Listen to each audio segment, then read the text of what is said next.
From the 915 to H-Town, from the Panhandle Plains to the Valley, and everywhere in between, this is the 50/50 Podcast, powered by the 50/50 Podcast Network.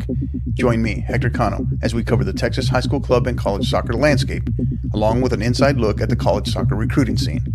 The 50/50 Podcast is a platform about the people and for the people who are dedicated to the beautiful game. Here we go. It's another edition of Inside Texas High School Soccer, episode 9. And I am your host, Coach Hector Cano, along with I've given up this giving this guy some great intros because he never brings the energy. So help me out here, Rafa, the man, the myth, the legend, Mr. Papa Socceritis, Rafa Castorena. Coach, how are you? Pretty good. Just excited to be on another USL Championship commercial for the Sunday's game. Did you really go Hollywood again? Did you? Yeah, I went Hollywood again. Me and Matt went Hollywood again for Sunday's big game. Next Sunday's big game. I like it. Awesome. That would not expect anything less from you. So awesome. So hey, so tell me a little bit about that. You already saw. Did it already fully air, or did you? Yeah, it's already fully aired. So I was just kind of looking at the USL website and just I saw the highlights because I know that the SAFC is going to play against Phoenix next Sunday, or a rare Sunday game, right? So, but it's going to be on CBS, which is I think this is the first USL game to be on the main network. Mostly all the games are in Golazo. Mm-hmm. Yeah. So this one's going to be the first one, and cool stuff. Lo and behold, I see myself on the video. I was like, hey, what digs here? So it's like, where's my NIL money? It's like, oh. Yeah. At least some little cut on the season tickets, maybe. But yeah, hey, but you're Hollywood, man. They should be paying you at this point. But awesome. Well, hey, thank you for joining us, everybody. It's been a crazy week, right? As we made our way through the area round, regional semifinals, and we are now staring at regional finals square in the face. And we're really at that stage. We talked about it last week where we're now at that stage where we're finally seeing the changes that have taken place from last year's format to this year's format, and how will schools adjust? How will they adapt? The travel, I know some coaches are having to kind of scramble a little bit more to schedule, right, for various reasons. So, it is what it is. So it's never a perfect thing, never a perfect system, but I think we're making progress in terms of the turnaround time, the recovery time for our players between now. This is what I'm excited about, right? Between a regional semifinal and now a regional final. And then as we progress, what we will discuss later today is state semifinals coming up as well. So, but this is where we are at right now. So we now we're coming up on the eve of the regional finals round, which will take place both tomorrow, Monday, March 31st, and Tuesday, April 1st. I have not seen any. I'm sure there's got to be some, but I have not seen a single March 31st regional final game yet. Have you? No, I haven't seen anything. I think they want to use that extra day for preparation and maybe even rest. Yeah. I'm a little surprised that they don't, they haven't, try to see if they wouldn't move the game till. I'm trying to see on the dates here. Even into the second, but like I said, a lot of things are going to be done Tuesday. I think they want that extra day because you have really 2 days of preparation. I have a feeling some teams are going to shoot for that state semifinal game to be on a Saturday. That way to give them an extra 3 days. So they'll play Tuesday. I can see maybe a recovery day Wednesday, practice Thursday, or get everything ready Friday, and then play Saturday. Right. And also, I think having a Saturday game allows you also to bring fans to come. So hey, you need your support. So that's going to be a big part of that. Yeah, we're going to get into that discussion as well. So yeah, it's a very good point as well. So so much to talk about, and excited on that front, which we will get into this more as well. So thank you for our listeners. All right, we're over 200 strong live listeners and just launched. So thank you for being here. Oh my God, we got one of our favorites here, and Brian Heyman just wanted to stop in and let you know that I will be in San Antonio next Saturday for the Final Four there goes the neighborhood. Hey, Coach Heyman, I've got a very comfortable front yard that you can sleep on. So I don't know about the couch, but can have a He front can yard. go. He can come to the tailgate too there for the SAFC game. So he wants to get there early, get some. Yeah, I think yeah, some tacos. Hey, we'll be yeah, there. yeah. Absolutely, absolutely. So awesome. Well, hey, what else? How you been? How was your week? I know we had very busy weeks on different fronts as well. Mhm. Yeah, I didn't get to travel to much games because, like I said, work duty calls, work calls. Like I said, I'm not the luxury of being retired, so I had to make a trip out to Victoria, do our preview day, then came back and I was able to actually get back in town to watch the watch party there at the Rockford SAFC. So they a comeback win for them. So they're 4-0 in the season. So Yeah, if you want to yeah, know more about SAFC, make sure you watch the fan cast tonight yeah, because I think we'll be on live today at 8. dude. You must be you. I think you are getting paid by SAFC. That's like your eighth plug for SAFC, man. And we're 6 minutes in. So, all right, awesome. Well, hey, excited, getting ready to go. We got a loaded show today. A couple of guests joining us. We got a tremendous show. First, we have Coach Dickinson, who's going to be joining us from Prosper, as well as the head women's soccer coach from Prosper, followed by the head men's soccer coach out at Mesquite Poteet and Coach Rudy Moreno. Excited for that, and then really excited for what we have for you guys on the second half of after our interviews as well with our great coaches. Uh, but yeah, Rafa, you about ready, man? Time to get this I'm going. ready to go. Get Yep. the energy drink going. All right, salute. All right, and we are going to go ahead and bring in our first guest of the day. He is our returning champion, our defending state champion, and I must add, he's got a great selection, great choice, great taste in soccer scarves back there. He is Coach Matt Dickinson, the head women's soccer coach of the state champion Prosper Eagles. Coach, how are you? Doing well. How about you guys? I can't complain, man. Pretty I good. can't complain one bit. We got you here. We're excited to have you here. Rafa, be careful, Rafa. Anything you ask Rafa, he's going to sneak in SAFC plugs. So be careful, right? Be careful on that angle. But now, Understood. otherwise, hey, man, excited to have you here. Grateful to have you here back. You're returning to us again. You've been here before. How I know things are good, but how are things over the past week, and then looking forward to next week? Yeah, I mean, busy is an understatement, with the, changes and everything to not having a regional tournament and everything kind of set in stone, having to not only plan for a regional semifinal, but figure out location and travel and all those kind of things. So, it's been busy, but it's been good. Yeah, so tell us about that, right? That's probably the biggest thing. I had conversations with a couple of coaches already. That is the biggest new piece that we are encountering, right? As a sport, as a state, and then coaches individually as you're going through that run. Before, I mean, you didn't have to think about it. You go from the regional quarterfinal round and you don't have to think about it. It's like the trip is already established as far as where you're going for the regional tournament now. So not only do you not know where you're going, but they take a round away. So you go from area straight into that regional tournament. How have you guys, your administration, how have you, your ISD, how have you guys handled this process from the scheduling of the semifinal and then now the final? I mean, I think we've done about as good a job as you can. I think you have to start planning even further ahead for the rounds, that are coming up. So I know, you having to, even though you're playing a semifinal on Friday, you're already having to talk about, okay, well, if things go the way you want them to, what are some, you already looked into sites for the next round? Have you even contacted the potential coaches that would be up next and talked to them and felt them out about, what they might be interested in terms of a site to play or a day or a time? Um, I think the new format, I think the intention there is good. I think, like you said, it would be, to me, at least in my opinion, helpful if the site and times and those kind of things were already set.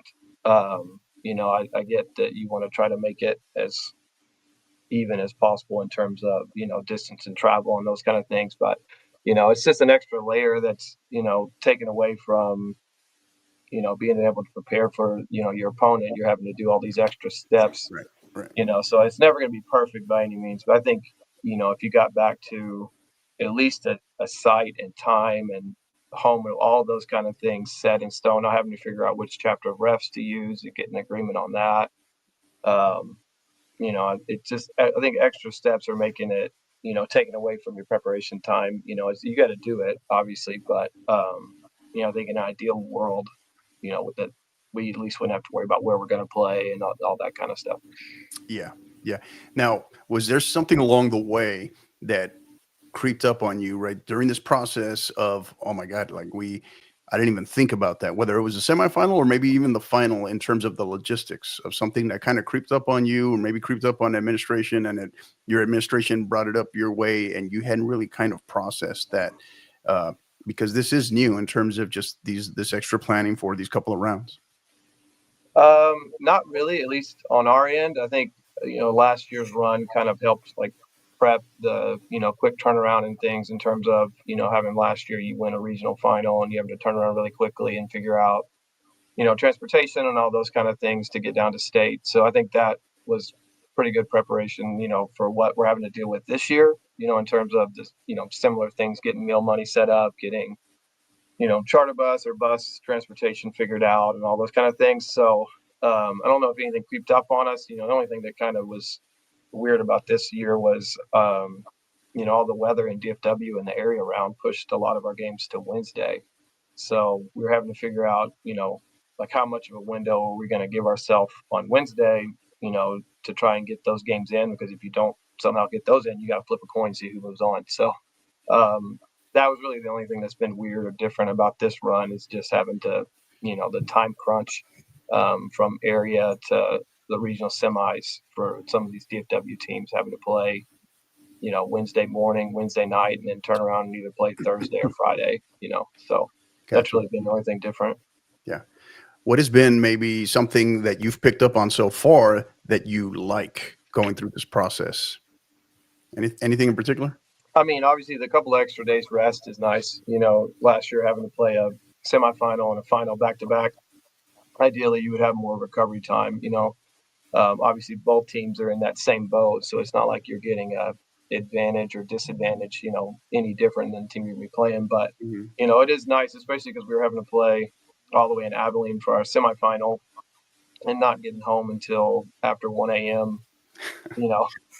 Saturday morning, to not have to play another game that day. Right, so that's nice to have that extra time to recover and have it on a Tuesday and try to be as fresh as you can be for the next one. So that's probably the biggest positive. Yeah. So we start looking at your squad this year, Coach. Obviously, you're defending state champion. I guess you can also some bragging rights that you can say you were the last lone 6A state title holder, right? Yeah. But what's different, right? You've gone through this journey, through this season. What's different about this squad this year versus last year's squad? I think a big difference this year with this group, a lot of the players are the same. We obviously graduated some really important kids, but it's just been one of those years where I couldn't tell you the last time we've had the full squad available to us for a game. I really couldn't, even going back to, our tournaments. We've had players out for this or that, or injuries or showcase or national team commit, whatever it may be, so I think, it's been hard for us at times to get a little bit of a consistency with a group, just because there has been so much turnover and it hasn't been the same players and same positions. And so, I think that's been different, is it took us a little bit longer, I think, to get into a rhythm, and a little bit longer to kind of figure out, how is this team going to operate? How is this team going to perform? And what do we need to do to make ourselves successful? Because even though a lot of players are the same, year in, year out, it's always going to be a different group. And, Right. The way we do things now is not necessarily the way we did things last year. And there's nothing wrong with that, so it took us, I think, a little bit more time to kind of gel and figure out, like piece people together where they work out best, and how are we going to perform, in terms of what we want to try and, do to cause our opponents problems and all that. So, I think it's been a credit to my kids, because like I said, we went down to Georgetown for the Governor's Cup, and I had, I think, 12 or 13 varsity players down there, and had to bring some JV kids up and step up and play with us. And then, even throughout the year, throughout district, just having to piece kids in different positions, and, credit to them, because, like the way we see it, regardless of the kids we have, our expectations stay the same. And like we've told the kids too, nobody's going to feel sorry for us for not having, whoever it may be either. They're not going to take it easier just because No. we may or may not have anybody. That doesn't change anything from their perspective either. So, it's a credit to the group, just for everybody staying ready and, holding themselves to the same standard that, anybody else in the program would be. So that's been the biggest, I think, difference from this year to last year. Right. Rafa? Coach, going into this season, how do the ladies feel about the role from last year being the hunter to this year being the hunted? How do Yeah. they embrace that this year? I mean, I think it takes some getting used to. I think we've never not been looked at as a team, that people want to beat, but obviously you win a state title and that just makes it, even more of a focus, so it's definitely something we addressed at the start of the year and kind of had reminders about, it's like, hey, everybody wants to say they beat the state champion, and that's always, people are going to be amped up for that, so it's an adjustment period. Like I said, I think it took us a little bit longer to get settled and kind of new players taking on different responsibilities or maybe more responsibilities than they had the year previous, so that adjustment period's been there. But I think, we've got pretty strong-minded kids, and, the pressure is a privilege, and we try to tell them that. So, it's like if you're having that much pressure to win every game, which is the pressure that they're under and the expectation that we have, I think that's a credit to the kids to be able to handle that as well as they have so far. Now, do you feel, I guess that's a great question. Do you feel, or have you all felt like the quote unquote hunted at all this year, coach? Or has it, maybe you didn't discuss it much other than the very beginning of the year, but has there been moments where it's kind of been a self-realization kind of thing, or not really? I would say no more so than yes. I think, like I said, we're in an area where you've got so many talented teams that, like whether you're hunted or not, the margin for error is so slim, so the environment that we've been in, I don't think our kids feel a lot differently about it. There's moments here and there where we'll just reminders like, hey, don't forget, like, just remember, like, don't take anything for granted here because people are still going to give you their best shot, whether you think so or not. Like, it's in the back of their mind. So is I think mostly just addressing it at the beginning, like, hey, we're never going to have the benefit of not getting everybody's best shot, regardless of if it's somebody in district or preseason or whatever it may be. Like, you're not going to get away with going into a game and somebody being like not knowing who you are. So that's really the biggest thing we try to address with them. Awesome. What has maybe this year, right? Has there come a point where, as you started trying to figure out, this is definitely a different squad from last year? You talked about it for a number of reasons, but has there been a point where it's like, okay, this year where maybe it hit you, maybe internally, and maybe you didn't tell your players, but was there a point where you're like, okay, this is starting to kind of feel a little bit very similar to last year, or I'm finally starting to see really what I like in terms of our path, our projection, our path, where I want us to be, our trajectory, if you will. Has there come a moment yet this season where you've had that kind of that self-realization, that moment? I mean, I think it's just been kind of bits and pieces here and there. There's been times where, you see something in a game and maybe a 20-minute span in this game and a different 15, 20-minute span in a different game where you see, starting to piece it together and starting to put it together and at least seeing some similarities. We're never going to look exactly the same as the team from last year, obviously, and we don't need to.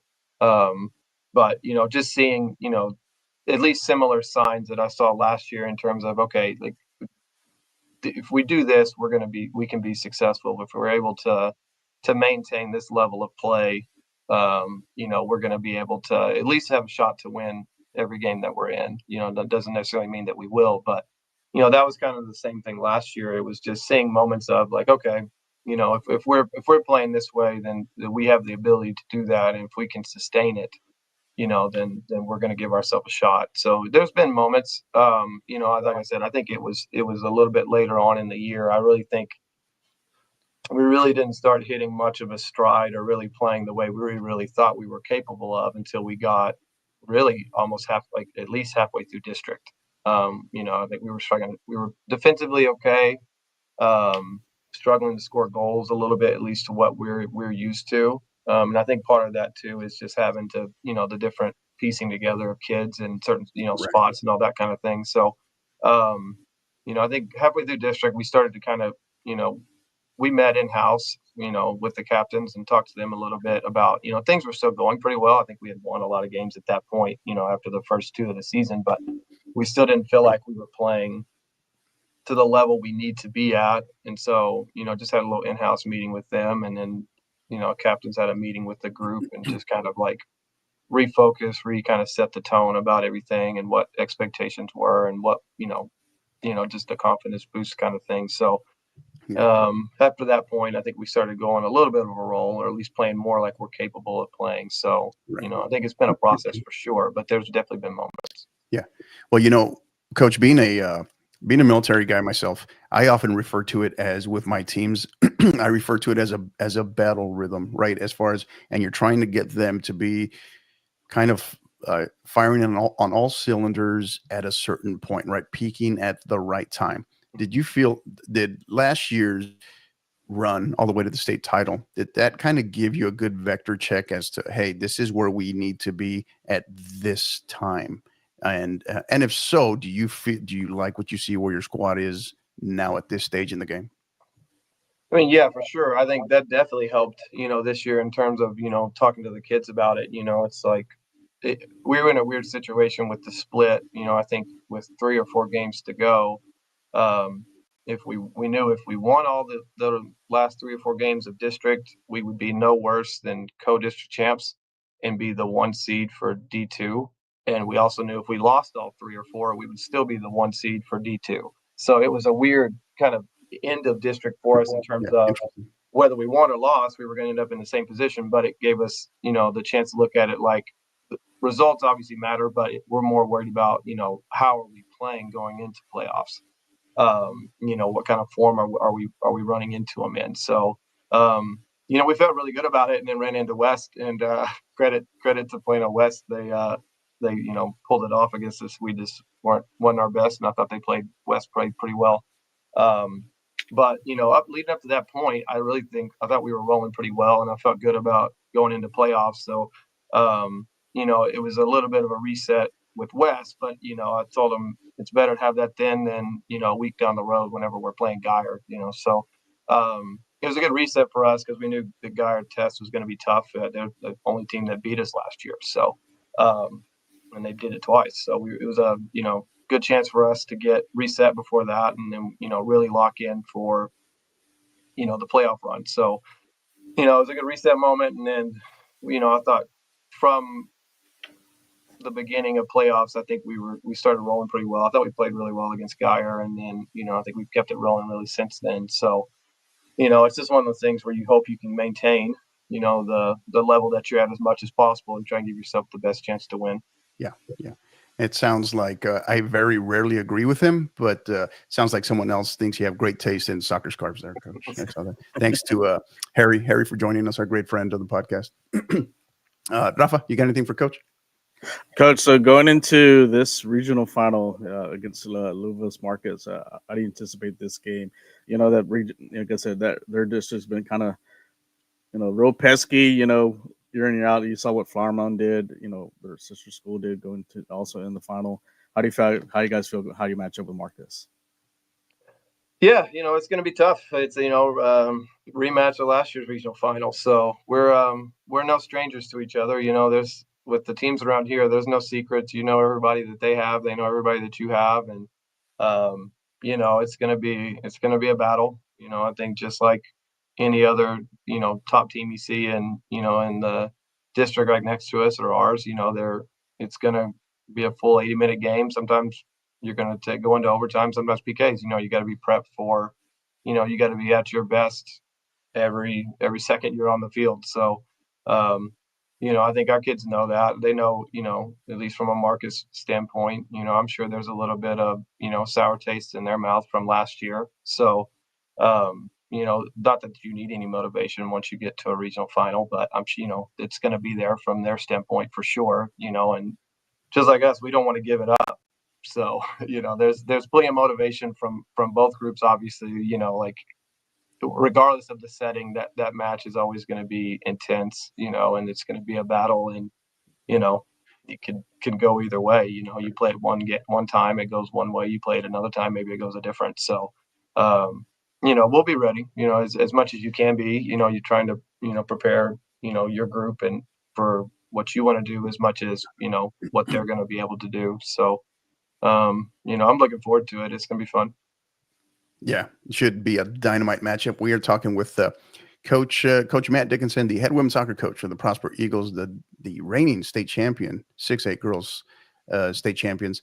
Coach, do you, not that I'm asking you to kind of give out your strategy or anything like that, but because it's a squad like Marcus, do you take, and so many of these girls, right, they know each other, right, from the club side as well, right, different teams, some of them might be teammates, possibly, what have you, but do you approach whether it's on the field or off the field, the week, especially since you have a few days to prep, do you approach anything, not because it's a regional final, but maybe because it's your opponent and you guys know each other so well, as you said, do you approach any of it differently whatsoever?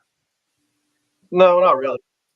We try to tell our kids all the time we're going to prep the same for the first scrimmage of the year as we are a state final, and so this is no different really in terms of that. I think we're fairly detailed in terms of the preparation we have for our games, and so it's not going to really change much for us. I think in terms of the preparation you do, you try to do the legwork of being as prepared as possible for what they have, and but you also don't want to lose sight of, the main focus of what is your team going to do, and what is it that's going to make you successful. So, not much will change for us in terms of how we prep. Be a regular week in terms of having a Tuesday game. Just has a different title in front of it. Gotcha. Now I got to ask you this one, Coach, as we start to wrap up here. Your thoughts on, we never like to really look ahead. We got to take care of business at hand in terms of the step in front of us, right? But as you alluded to, right, inevitably now in this format, you do kind of have to have an idea looking at the next round as to the logistics, right? Any thoughts, should you emerge victorious on Tuesday versus Marcus? Any thoughts on, depending upon, who's on the other side of that bracket, any thoughts as to where you would like to maybe play that state semifinal round? Because this is something you haven't had to do before. Sure. I guess the one decent thing about this is, in previous years, even though you win a regional final, you don't know. You know the location at least, but you don't know who your opponent's going to be. So we know now at least it's going to be either Wiley East or Forney. So if we win on Tuesday, it makes it easier at least to start looking like, okay, what are some venues in between that would even, make sense to play them at. So, we're in no way looking past Marcus at all, but, with how this new format is, we've, at least spent a little bit of time looking at, right. What makes sense in terms of travel for both. And, I think the way I am about it too, I think the venue should match the occasion as well, especially with us not getting to, have it set in stone. I would hate to play a state semifinal at a, glorified practice field, so, I think it's definitely not anywhere near the front of our focus at all, but it's something you just kind of, at least in the back of your head, start planning at least, okay, just looking at distance and in terms of what makes sense in terms of travel and all that kind of stuff. But that's really about it at this point. Mm-hmm. Yeah. And you all are playing that match. If you can give us a full plug again, Coach, is it 7 or 7:30 on Tuesday? Sure. Yeah. 7:30 Tuesday, McKinney ISD Stadium. So worked out that it's the actual regional tournament, old regional tournament site. So yeah. And that seats, what is that, about 12,000? 12? Yeah. Yep. What do you think you're going to get there? About 13, 14? What do you think you're going to get?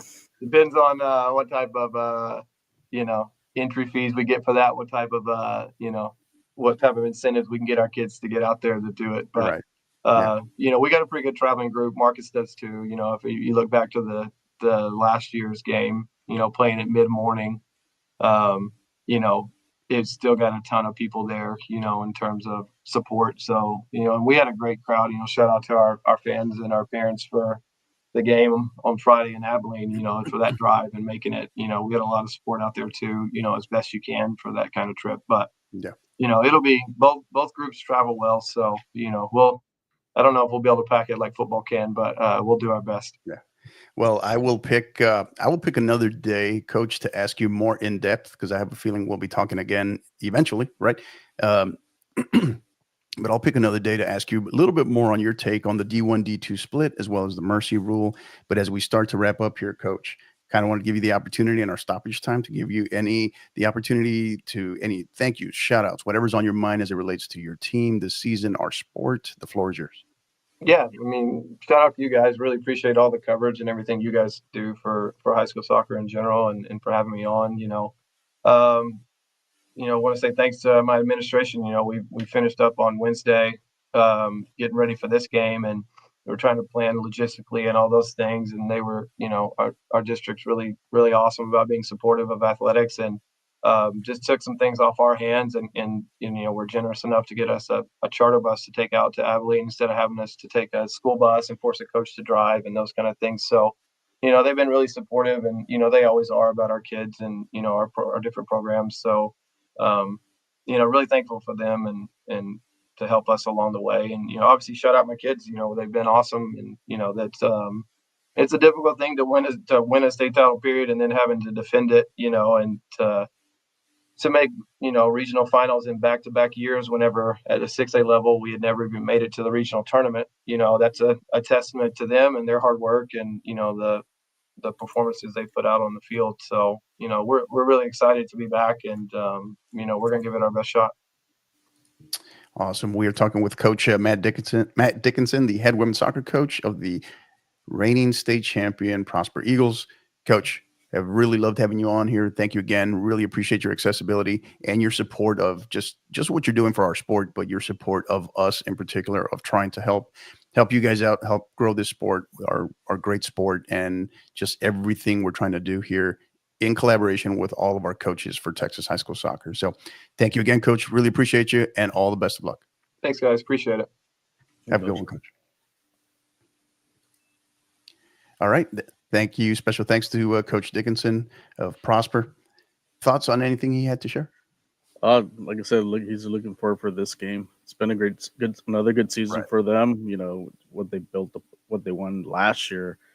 It was kind of like a building block for them to really kind of maintain that where the program's at, and like I said, they have a legitimate shot of defending their title. Like I said, it's still, you got some tough opponents ahead, especially the one on Tuesday, and then looking ahead, Wiley East and 40 are no slouches either.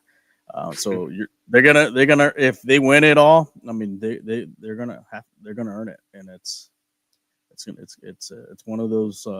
It's like I said before.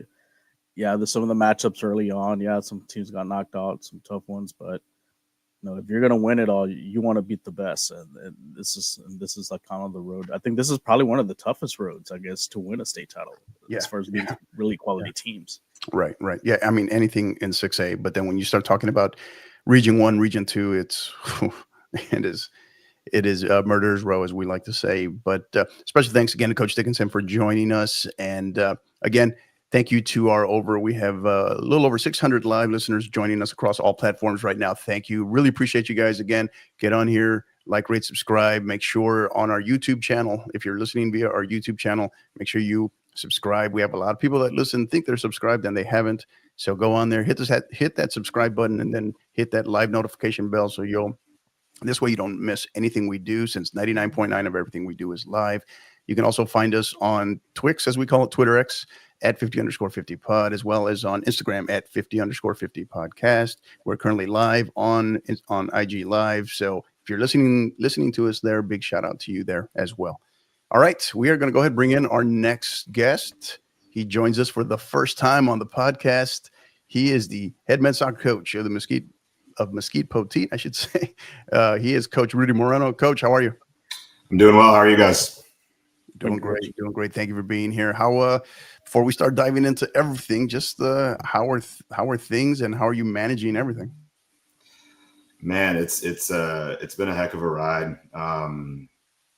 It's obviously this is as a coach, this is my first time finding myself, in this position, preparing for a regional final. I've coached high school soccer in Texas for 10 years now. I actually started on the girls' side and transitioned over to the boys' side, and so this is navigating some new waters for me as well. But just the support that we've had from my staff, my admin, just the community in general has made it so much easier to navigate those waters, I guess. So big shout out to my staff, man. They're taking as much off of my plate as they possibly can. So we're managing for sure. Awesome, great stuff. And you come up, you join us here fresh off the heels of a gigantic win, right? Definitely one of your biggest in recent program history. We called it a program defining or program redefining victory, and you knocked off our one of our beloved programs that we like to call, nickname El Cucuy. In case if you're not familiar with that, in Frisco Wakeland, take us through that whole match, and then of course the ending. Sure. So, man, I'll say this. We matched up with Wakeland last year in the second round, and the team that came back this year, and obviously is a part of the success that we're having right now. We brought back a lot of the same guys. At least the core of the team was still there.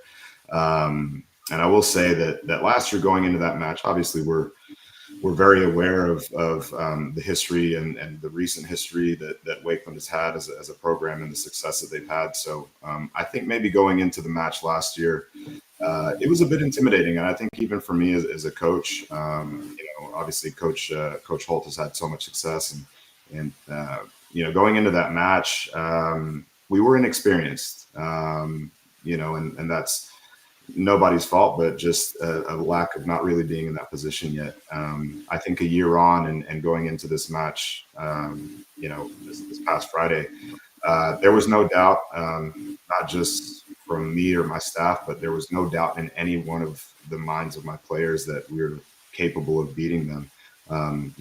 Some of the discussions that we had leading up to match day was about, nobody, and I get it. I understand why they were the overall, clear favorites. It's the history and it's what they've done.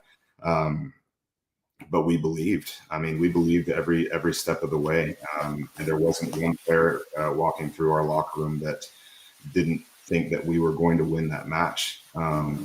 Just the belief from each player involved in our program, and the belief from the staff, from my admin at school, from the community, has been incredible. And I think that's a huge part of, what led us to success that night, and the way that we did it. We were not winning that match until overtime. They went up 1-0, we tied 1-1, they go up 2-1. We go up 2-2, and that's what pushed it to overtime. And then, we take care of business in the overtime. So, and I'll say this, that's not the first time that we've had to come from behind to get an important victory this season. So I think everything that we've done throughout the course of the season in our district campaign against, some monstrous programs in our district, led us to be so prepared for what we faced this past Friday. And, so, every step of the way, we're going to come up against obstacles. And we knew that Friday was a huge obstacle, but it's, like I tell the guys, it's just another obstacle on our way to reach our goal. Yeah. Now, you mentioned last year, right, coming up against Frisco Wakeland in the state playoffs, and it was kind of the moment, not the moment being too big, but just simply the experience, right, wasn't there. A year later, right, you see them again. Was there a particular moment that you clearly identified in the match where you you received validation in terms of the experience, the lessons learned from last year, where you felt that, hey, this might be a little different this year?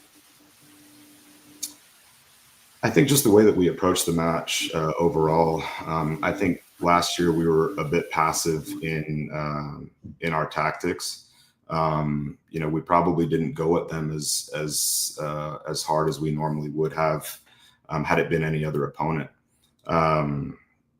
We have been very much about doing what it is that we do and playing our style of football, regardless of the opponent.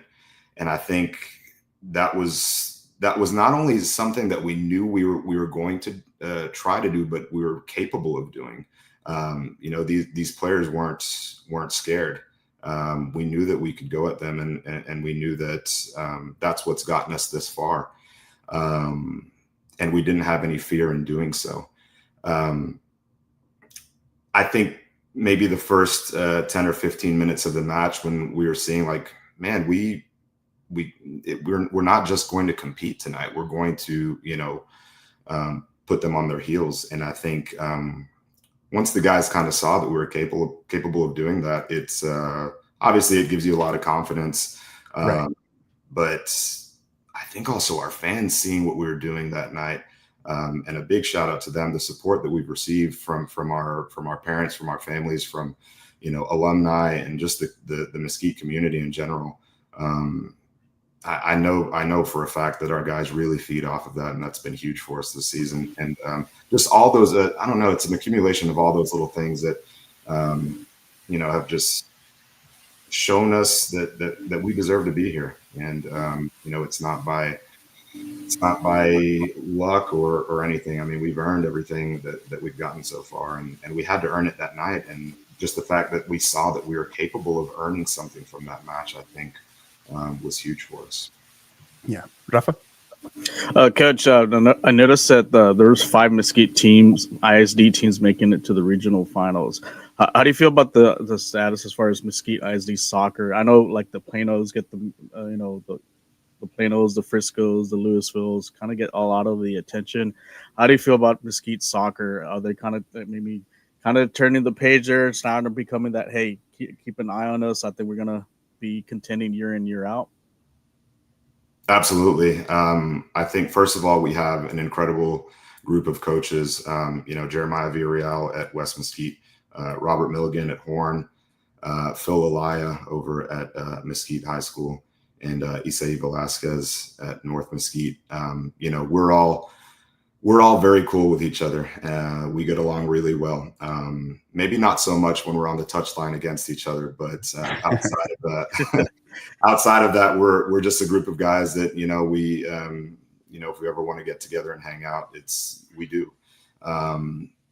So first of all, we have a great group of coaches, but that great group of coaches has been put together by an incredibly supportive athletic admin group. Our AD and our assistant AD, Alex Figert, they have been incredible, and they're super supportive of us and our sport in Mesquite.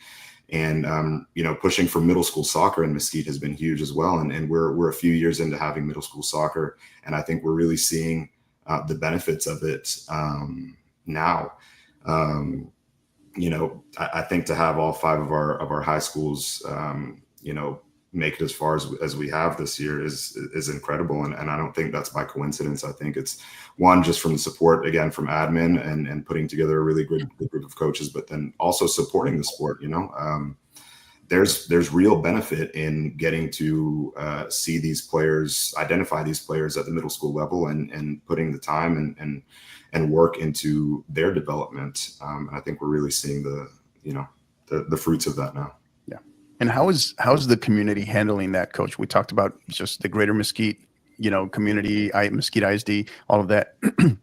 Is it a significantly bigger buzz than normal around this time of year, or are you guys seeing that? What's that like? I think Mesquite it's a soccer town. I mean, right. We have a lot of really proud alumni, and they come back out to the games and they support, especially when we're playing a derby match. I know our crowd is huge whenever we play West Mesquite or North Mesquite. Obviously, both of those teams are in our district, so those games they're very intense. And a big part of why it becomes so intense is because of the amount of passion that's in the stands, and it's very evident. you can feel it down on the field. The community, I think, is just very proud. Mesquite is a very close-knit community, and I'm kind of the weird one as far as from the group of coaches, because we've got a lot of guys that are Mesquite ISD alumni that are back coaching. Isai Velasquez, Jeremiah Varial, and Philip Alaya are all Mesquite ISD alumni, and so obviously you bring back a lot of the people that were involved in soccer in the town and in the high schools, and there's going to be some extra pride attached with that. And I've been in Mesquite ISD now for 10 years, so I feel like I've kind of been adopted into that at this point. But there's a lot of pride. There's a lot of pride just from the community and what we're doing right now. I don't know that the buzz is any bigger than it usually is. I think there's always been a lot of pride in what we're doing. There's just maybe a little bit more bragging rights from the people in the community. Right. So you knock off. You have a gigantic win. We talked about in the regional semifinal versus Frisco Wakeland, and now, congrats! Your prize is now Dallas Highland Park. Right? How are you all? What are the necessary steps you all are handling for? Again, here's another experience piece for your boys, right? Kind of a little bit more uncharted waters, uncharted territory, whatever you want to call it. Sure. How do you start handling it now as you prepare for this regional final versus Highland Park? I think, first of all, a big part of what we're having to really manage right now is everyone's legs. I mean, we've played 2 matches, this week that we had to go to overtime to get the job done. And on Tuesday night, especially, we had to travel down to Waco, which was, not a short trip for us. So obviously getting everybody recovered, get their legs back and making sure that we're able to go just from, a physical preparation standpoint. That's huge. But, just knowing that we celebrate the wins as they come, but then our attention and our minds, our focus has to shift to the next opponent. And, we haven't struggled with that all season. The guys have done a fantastic job of taking each game as they come, enjoying the wins, because I tell them the hardest thing to do in sport is win. That's what everybody's trying to do. And there are only a few at the end of a season that can say that they did it to the level that they wanted to. Right. So it's one, managing their legs, of course, but I think the next part is just managing their minds and their headspace and making sure that they're ready to go, because like you said, it doesn't get any easier, and we know that. No. every step of the way is going to be a challenge. So but our guys are up for it. They're confident. They've been mental giants throughout the course of the year, and I think that's a big part of the success of the house. Yeah, we have a saying in this part where we are, Coach, particularly given the history of San Antonio FC, right? We call it mentality monsters, right? I'm sure you've heard of that. Yeah. But yeah, so big congratulations again to your boys, and regardless of the next round, who they're playing, right? I always tell my group, my girls, it's like, hey, the ground is still flat, the ball is still round, and there's still 2 goals. So it does, so let's go play. But we are talking with Coach Rudy Moreno, the head men's soccer coach of the Mesquite Poteet Pirates. Rafa, you got anything else for Coach? Coach, going into this game against Highland Park, how do you guys match up with them? Or what do you also know about them? I'm not going to give too much right now because we're still kind of doing our research, and obviously our Come on, Coach. No one's listening. It's just us talking. No one's listening. And making sure that tactically we're prepared and the guys are aware of everything that we need to do. And but like I said, I'm very much of we're going to go out and we're going to do what it is that has made us successful throughout the course of the season.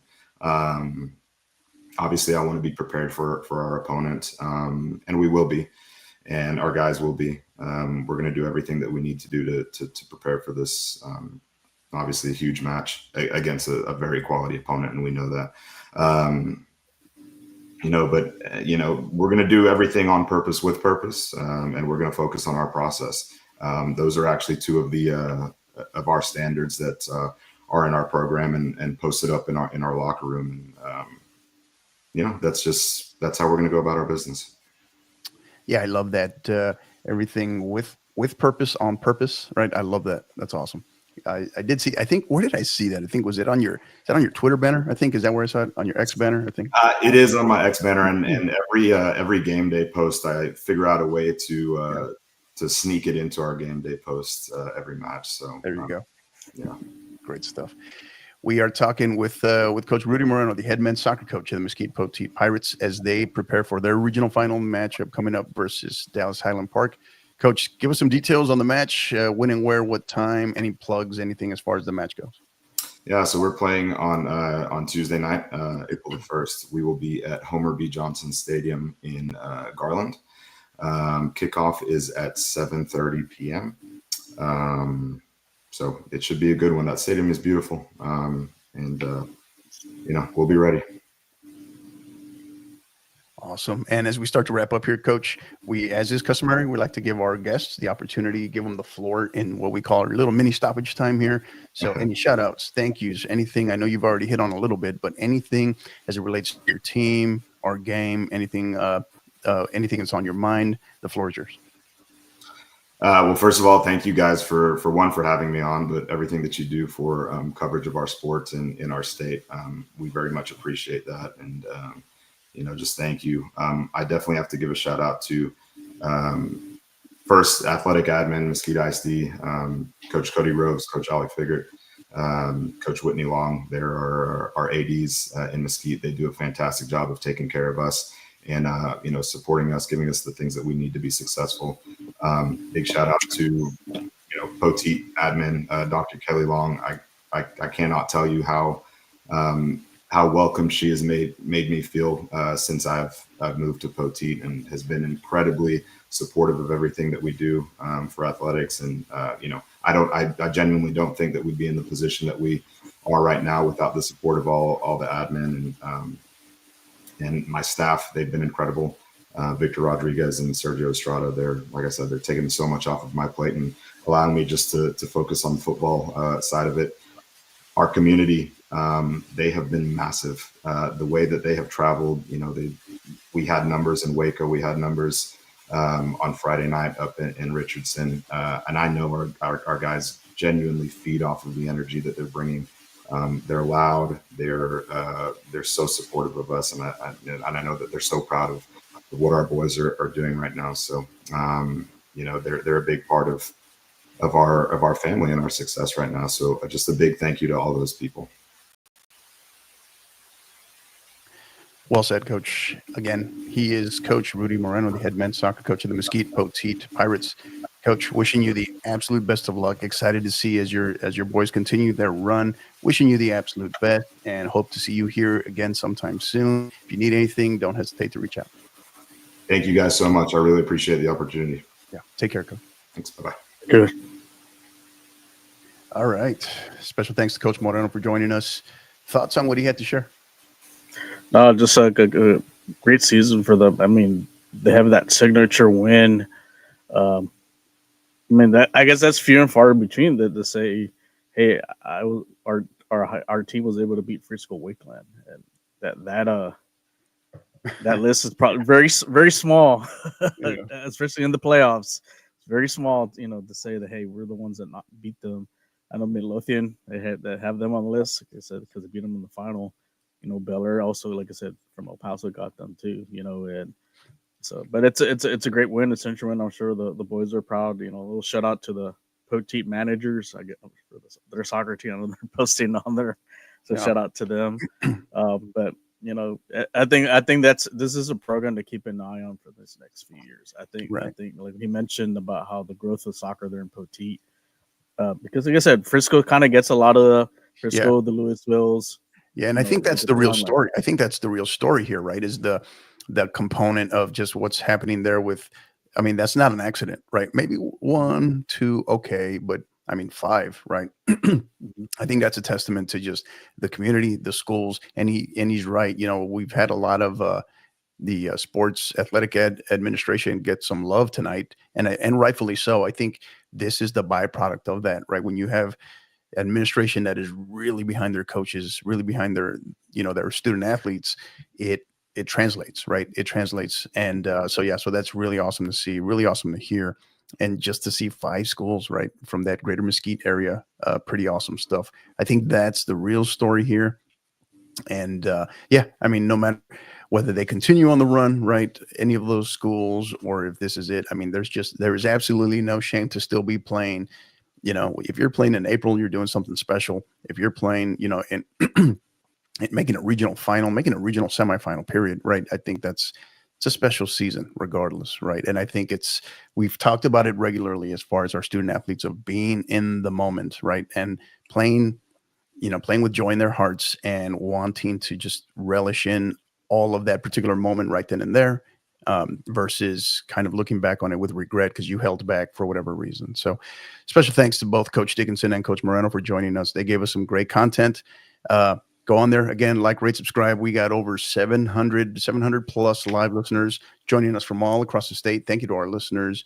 And we're going to transition here. We're going to move over to our second half of the show, but don't go anywhere. We'll be right back after a quick word from our partners. We're thrilled to tell you about our world-class partners, AR Shots, your go-to destination for exceptional photography experiences in San Antonio and across all of Texas. As a seasoned professional and published photographer, Alonso Ramirez specializes in capturing the essence of your most memorable moments. From dynamic team media days and live-action game days to heartwarming family gatherings and elegant senior portraits, he makes every shot count. What sets him apart? His unwavering commitment to deliver the best customer service in the Lone Star State.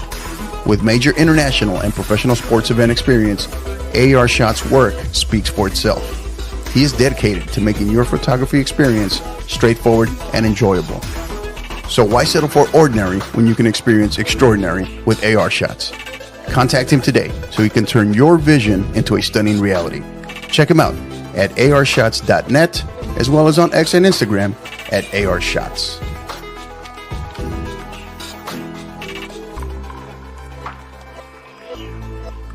Looking to step up your social media marketing game? Well, let us tell you about our great friends at Gipper. Gipper is a way that schools, athletic departments, ADs, and coaches create world-class marketing content. Join over 4,000 coaches, ADs, SIDs, and club directors who use Gipper to create high-quality visual branded graphics for your program. The best part? Anyone can do it in seconds on any device without needing any design experience whatsoever. If you do have significant design experience, you're going to love this as well, as you are what they call the power user, and this is designed with you in mind as well. And just for being a listener and supporter of the 50/50 podcast, you can receive savings immediately and save 10% off any first-time Gipper purchase. Simply visit gipper.com/partner/5050 to learn more. Again, that's gipper.com/partner/5050. And then there are our great friends at Global Scarves, both Bill and Kyle. They are the top providers of custom knitted scarves, beanies, and other fan merchandise in the U.S. All merch is fully custom with free design services and free shipping on all orders. They do so much more, guys, than just scarves. Blankets, beanies, you name it. It's all designed and all customized to your specifications and needs. You can contact them at info@globalscarves.com to get any free designs or quotes built out for your school, club, or maybe even a supporters group. Simply mention the podcast or use the code #5050pod, and they will be sure to take care of it. All right, we are back for episode 9 of Inside Texas High School Soccer. Rafa, it is that time, man. Time to do some, well, almost that time, I should say, to get in and discuss some regional final spotlight talk. But before we do that, thoughts on, we kind of alluded to it a little bit in the beginning, thoughts on our last couple of rounds, though, things that stood out to you in terms of both our area round matchups and then our regional semifinal matchups over the last week. I think the big headline was there was a lot of delays because of the weather, especially like in Dallas and the Valley. Some teams had to push their games back a day. Some were scheduled on Tuesday, had to play Wednesday midday. I know in the Valley I had received a lot of rain down there, so a lot of the teams that were supposed to play Friday, they got moved back to Saturday. So it just some of the finals didn't get into, like the games didn't get until late last night. So, but also as far as the games overall, some interesting matchups, some upsets. Like I said, you saw like with Poteet knocking off Wakeland. Some teams really, some surprises. They're like I can give you one. I think going back to going to bracketology, and then I think Harry kind of had a head scratcher on this. Is the Grapevine Lady Mustangs? He was like, "What? You picking them?" It's like, just trust me. Look at the bracket. So they're a game away from getting to the state semifinal, and 2 games away to get into the final. That and they haven't had the best season. No, overall. They didn't have the prototypical record you would expect of a Grapevine squad, right? They a number of reasons, battles, right? Probably injuries, missing people, the district that they play in, but still, I mean. But you're right. You talked about the bracket, that how things fell for them a little bit, and it's no disrespect to any of their opponents, but you just knew that there was going to be some certain components were going to be advantage Grapevine when it came to just their pedigree, right? Their experience, some of that stuff that we were talking about with Coach Moreno, right? About that experience, right, from your players, and just the expectations of when you go in these matches, multiple rounds deep in the playoffs, you expect to win, right? And and regardless of what their record may be, right? I think that's the thing, that's the key piece, right? That's learned, or that people have to relearn in the playoffs, is oftentimes the records go out the window, right? Everybody's 0-0 all over again, going through that process. Everyone's undefeated until they're out. And if you do not show up, right, on any given day, especially in our sport, it can really happen. So some of the special stuff, and you did hit on the weather, which was a big piece. Excuse me. And we did want to give a special word to a lot of our listeners out in our Texas high school soccer community down in the Valley, the greater RGV area, particularly in the Harlingen area, right, who just were decimated with tons and tons and tons of. Yes, we've needed rain in the state for a while, but not the way in which the manner in which we received it, of course. But hope they're doing better. Hope they're doing okay there. We did see something, a great moment, right, in the regional semifinal here, Region 4 regional semifinal between Lake Travis and Harlingen post-match, partaking together in a moment of silence and a moment of prayer for the people of RGV and Harlingen. So you love to see that, and that's just kind of one of those things that make our sport, make our community, make high school sports different, and make it special. Thoughts on that, Coach? Yeah, like I said, especially for the players down there, to go through that, your mindset is elsewhere, but you still have to concentrate on, at the task at hand, which is the game. Right. And so forth. So it can take a toll on you, but it was a great gesture from, like I said, from Lake Travis, and then also the other teams too as well, just to kind of keep them in the thoughts and prayers for the people there at RGV, and and that's what the high school soccer is about. It's a tight community with the coaches, the players. Like I said, someone that hasn't been in it may not understand it, because like I said, it's like a fraternity or sorority. You haven't coached it, you haven't played in it. It's a togetherness. Regardless of what region you're from, what teams or district you're at, you still have that togetherness, and like I said, and that just shows, the action shown there for this past weekend. It's what's all about. Yeah, and I wouldn't personally, I wouldn't expect anything less. And shout out there to Coach Will Maloney of Lake Travis and his squad, his girls in particular, for taking it upon themselves. But I think, yes, they're having a great game on the day versus Harlingen. But I think of all the things they accomplished recently or that day, that's at the very top. So great class act on their part as well. All right, man, it is that time. We start. We're going to dive in and look at. So we can do some regional final spotlight talk here, and we did bring this up earlier. We mentioned that we're going to show it up again. We're going to bring it up again, I should say. So here's where we currently stand, right? So 3 rounds remaining, and regional finals this Monday and Tuesday, March 31st, April 1st, followed by what will be our state semifinal Thursday, April 3rd through Saturday, April 5th. as they transition right from what we imagine almost all regional finals are going to take place on Tuesday, April 1st. What are your thoughts if those teams that emerge victorious, how do you think they will transition? How do you think they will handle the logistics of prepping for the state semifinals? I think the biggest thing is maybe the kind of the geographics on this, because you may have some teams like, for example, like Region 1 and Region 2. I mean, you literally could see a team from the El Paso area, from that area, play a team from like Northeast Texas, and just finding a place to play that's halfway. It's going to be a daunting task for that. But also you have possible situation, like I said, you could be, with Region 1, 2 real close games. So I think the other mindsets too is now you have more time to preparation for this game. You still have some days to kind of to recover and get ready to go. Normally, like I said, we would be talking about regional tournaments. That's out the window. Right. So teams are a little bit more healthier going in, as you can say, more rested too.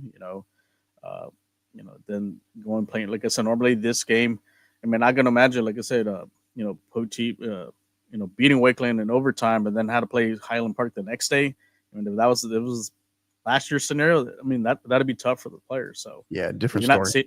Yeah, so different story this year. And then also even getting to the state semifinals, you're gonna kind of have to decide, what do you want to play, Friday or Saturday? Because you are gonna have at least 4 to 5 days to rest and be prepared before that final in Georgetown. So some clear advantages, like I said, but I'm sure now they're kind of planning ahead. Maybe look at the logistics, like Ross's coach mentioned about that, kind of taking the step ahead. You're not thinking of past your opponent, you're just taking those preparations because you don't want to get caught off guard, or just in case you have to modify, like what happened this past weekend. Some teams had to switch the games from Friday to Saturday because of the weather. That's available for them. Right. Yeah. So many great points. We talked about the teams, because we will definitely see, there's two things that we know for certain. We will see games go to overtime, play 100 minutes, right? And we will see, inevitably, we will see some matches go to penalties, right? Yeah, the conversation of course this time of year starts to shift on why do we go to just like it is during the season, right? Why do some districts do penalties and why do some don't? Once we're at this time of year, it's always back to is there a different way we can end matches other than penalties, right? I think one of the best things I feel that should be brought back, I mean, it was essentially taken out of the college game until the NCAA tournament, right? But one of the things that I'm a big fan of in particular is I would love to see reinstated is the golden goal. I think it produces high drama, right? And it also, I think, can save some legs along the way, right? So why are we playing in a game that could be, we'll say, tied 2-2? Why are we playing 100 minutes if we don't have to when a team has scored? And I think the other piece too, I've always been a little bit more brutal, more direct on this, is a lot of people try to argue fairness, right, when it comes to overtime, penalties, what have you. But my take has always been very simple. Both teams had regulation to win it, right? So I think once you go beyond regulation, you start to lose your argument in terms of just fairness, right? So I think if you want to take, if you really want to control it, then win it in regulation, and end of story. I think a lot of people, some people don't see that, don't agree on that, but I feel that is honestly the best way. So, all right, here we go. We're going to thoughts on that, Coach? Just like I said, I mean, if you're favored to win that game, you better win that game in regulation. There's no an excuse to be in overtime, but it's, like I said, it's just part of this game. I don't know. I did see like one game. There was a team that I think like Leander Glad that tied. I think it was Smithson Valley Boys. There was 3-3 going into, and then they were erupting for 3 goals in the first overtime. So yeah.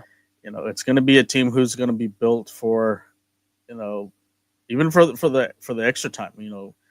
If you're not prepared to win in the first 80 minutes, but if you can find a way, get it go, within those extra 20, hey, that separates the good teams from the elite teams, and that's right. That's how, and even that even goes with PKs too.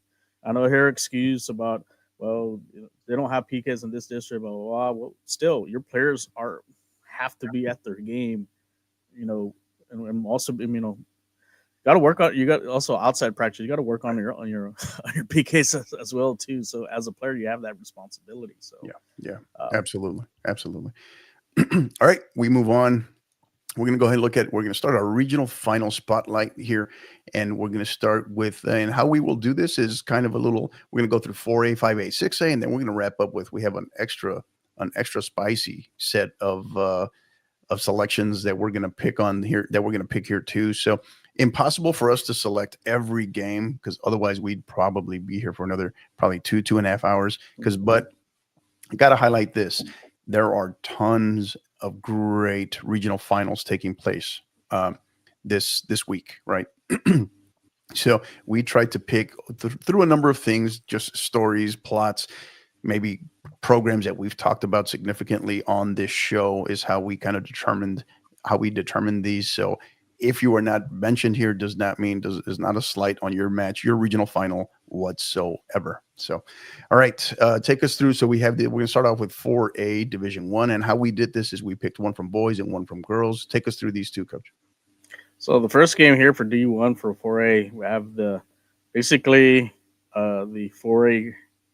RGV Classico here between Hidalgo and Progreso.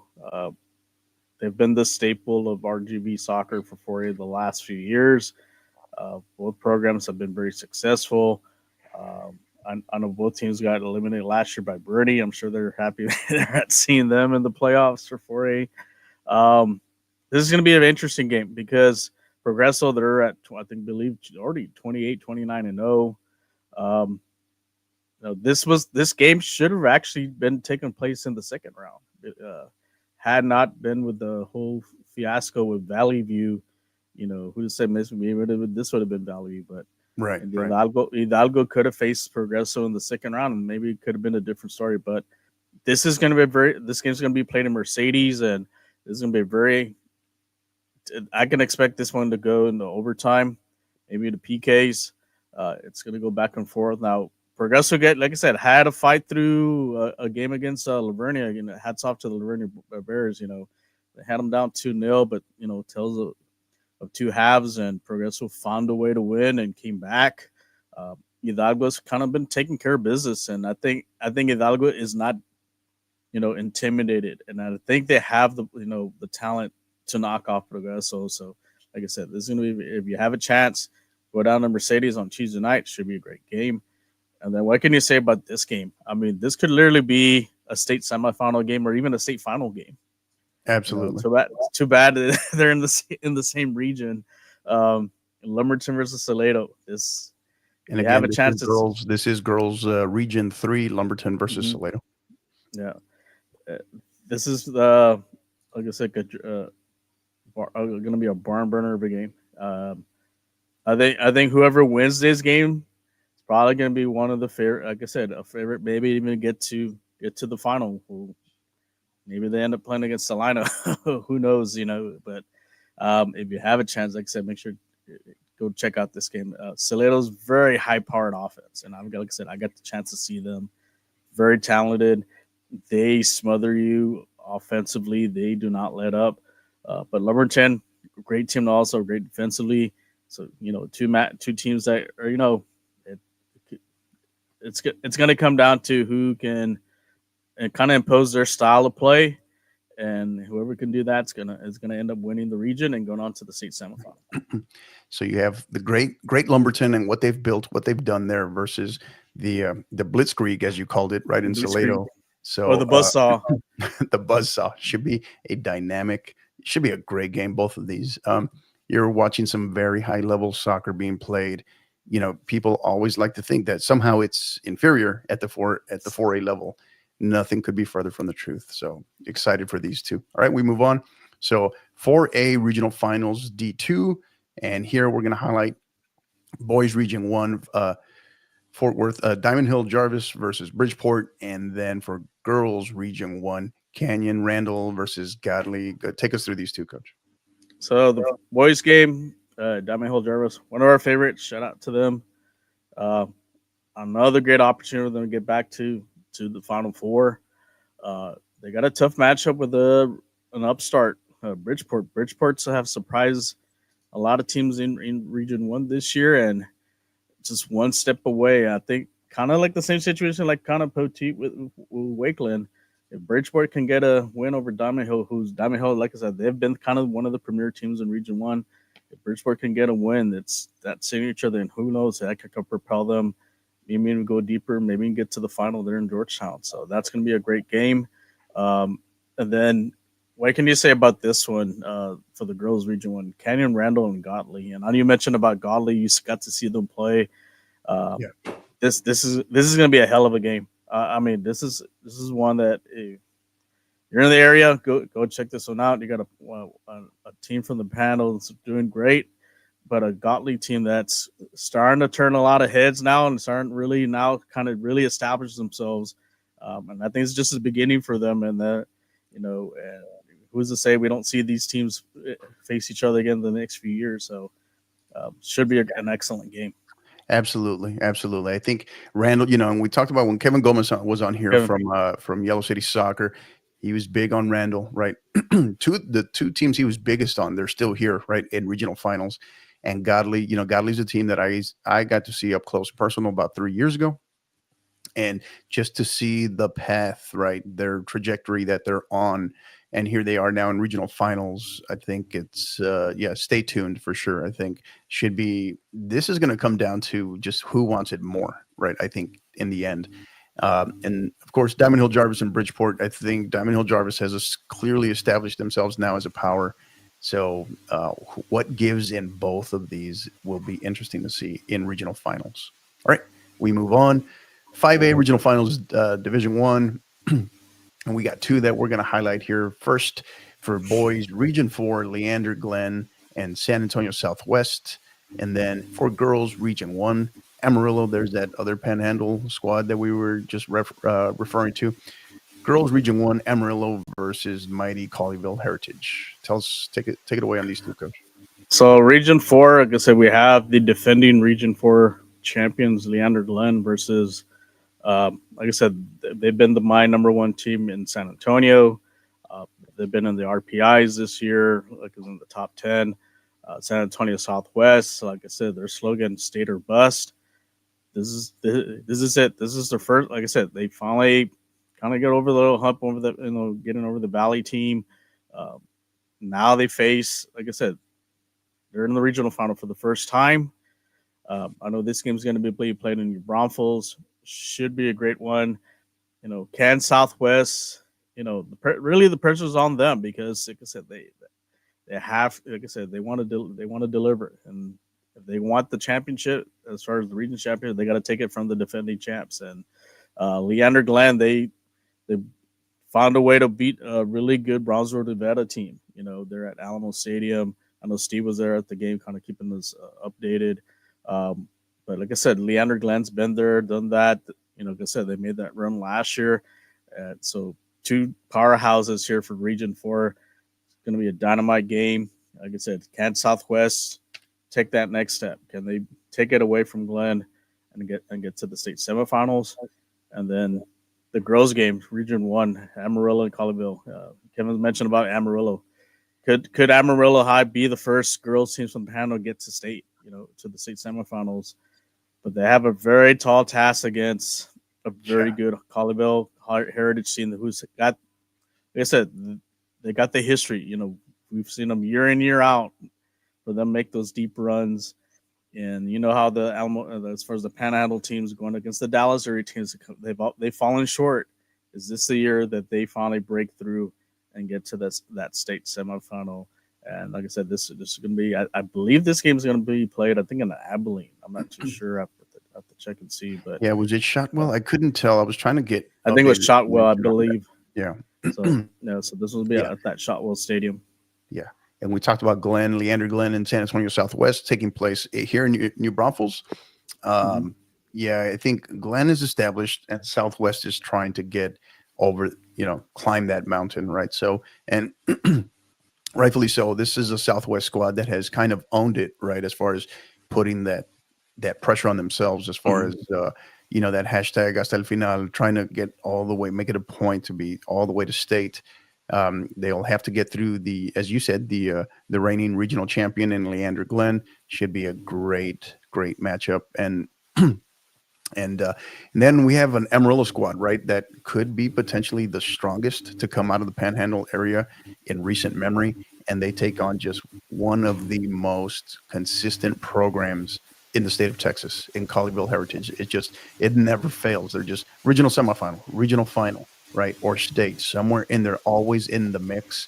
So it's just another program that expects to win, no matter who, it's kind of the next man, next woman up, whatever it is, and they just expect to win. And so gonna be interesting to see what gives in both of these as well. All right, we move on.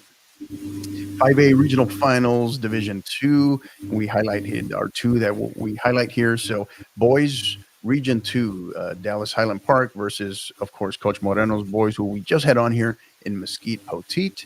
And then for the girls, Region 4, Piper making their in only their third season, arriving to their first regional final. The San Antonio Piper versus Cedar Park squad that I'm very familiar with.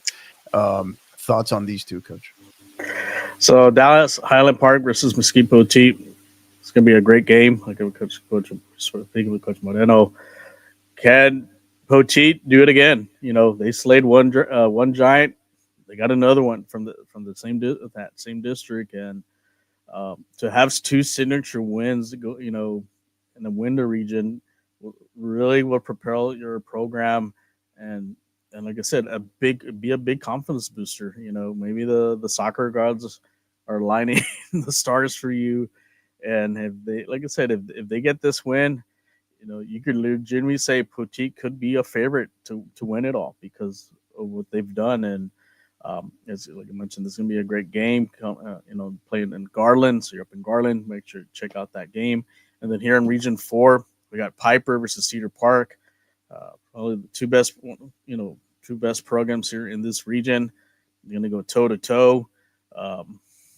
Piper's has had a strong season.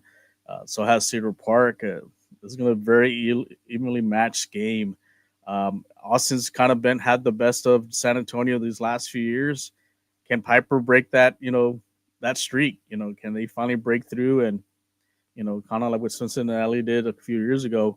Can they break through and get, beat on Austin and get to the state semifinals? Yeah, two interesting matchups here, right? In Mesquite Poteet arriving. We talked about Coach Moreno, whose boys, that's an established program, right? Great history, but it's also a boys group that's breaking through and establishing their own identity and their own experience versus a traditional power in Highland Park, right? That will be a great one, set to take place in Garland, as Coach mentioned. And then we have Piper and Cedar Park. Trying to recall, do you recall where that one is taking place? I believe. I thought I saw that, and for some reason I can't recall. But we'll look that up. But it might be San Marcos somewhere. I think maybe San Marcos, somewhere in that area. But yeah, I think interesting group, right? Piper having already knocked off Liberty Hill, right? A fellow district team of Cedar Park here, and of course, this is a match. This is a Cedar Park that I also saw go toe to toe with Liberty Hill just a few weeks ago in a great 3-3 thriller, I should say. And so how they match up is going to be interesting. This is a Cedar Park squad that is very deep, right? They're all of almost practically a second starting 11 deep. So how Piper matches up with them in terms of, and then of course just game plan strategy should be a great matchup. Anything else on these, Coach, before we move on? No, there's going to say some dynamite games on here. I know there were some other ones in the D2 that also. Like I said, it was a little tough to pick some of these because. There were some ones that were just kind of close right there too. But I think, like I said, these two are the ones that really kind of stood out because, like I said, you have a Poteet. Poteet's really not made it. Like Coach mentioned, they got eliminated last year in the second round. I don't think anybody expected them to get this far. And like I said, this is a really golden opportunity for those boys to get another signature win, Yeah. and get that momentum going into to the state semifinal. And the same thing sometimes with those are the Piper. most dangerous teams, right? Because it's like Mhm. at this point, it's house money, right? Zero pressure, it's house money, right? So, and you were saying about Piper? Yeah, Piper, like I said, they're trying to break through that kind of that Austin curse that the San Antonio teams Well, they've have already been kind of put a dent in it by taking out Liberty Hill. So keep that in mind. So that should give them, like I said, that should not, they can tell that they can play toe to toe with them, but they're really gonna have to be, I'd say have to play as far as a perfect game, but they're gonna have to really establish themselves, get it going, not be intimidated, and really find. The thing is at this stage of the playoffs, you have to find a way. Finding a way to win is the key. Regardless, sometimes you may not always get the calls from the refs. They make a bad call here and there, but if you can overcome that by finding a way to win, that's what separates you from the other teams, and that also tells you how like I said, it says a lot as far as your season goes. Yeah. And we transition over to 6A now. 6A regional finals, Division 1 here, and we have two. So first match we want to highlight is our boys Region 3. Defending state champion Katy Seven Lakes versus Ailey Felsick in what is going to be a great regional final. And then for our girls, Region 1 once again, right? Coppell versus Flower Mound, and these are just two incredible matchups, right? These definitely worthy of regional finals.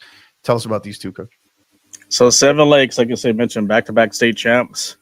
Have a tall task against Ailey Felsick. I think this is the game that we actually picked at bracketology for the regional final. Correct. And like I said, Seven Lakes has had some adversity. They had to survive almost a first round upset against Fulshire that, like I said, which they were able to pull out of PKs.